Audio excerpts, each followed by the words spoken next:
Human rights violations in Ontario's jails. This report by Ontario's ombudsman slams the government for the way that it's handled segregation, resulting in major human rights violations and at least 2 inmates who have spent years in solitary confinement. There is no lesson to be learned other than to be hateful. Robert spent a year in solitary confinement, and he says he left there a shell of a man. All I wanted to do was hide. Nobody's asking to have the lights on for 24 hours a day. Nobody's asking to be denied access to medical attention, that type of thing. Some of the things that we see happening in segregation.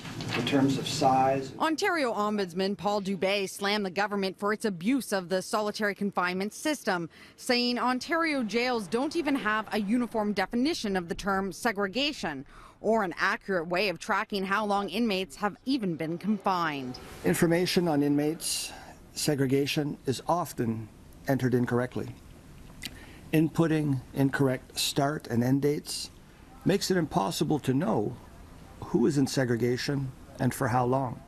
Which could be why the record for Anthony George says he's only been in segregation for 582 days, although sources say he's spent every day since November 1st, 2013 in solitary confinement. That's when he was charged for allegedly killing a cellmate. I don't think it's my position to discuss individual situation within the operation.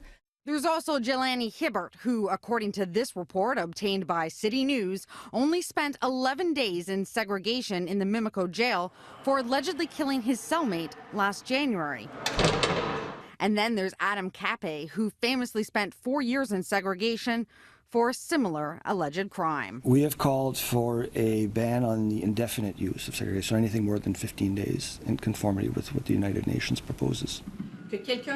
The ministry adopted those rules last fall, but has not yet developed new disciplinary and safety measures for inmates who commit serious crimes behind bars. We want to make sure that segregation is used as a last resort. We also need to define segregation.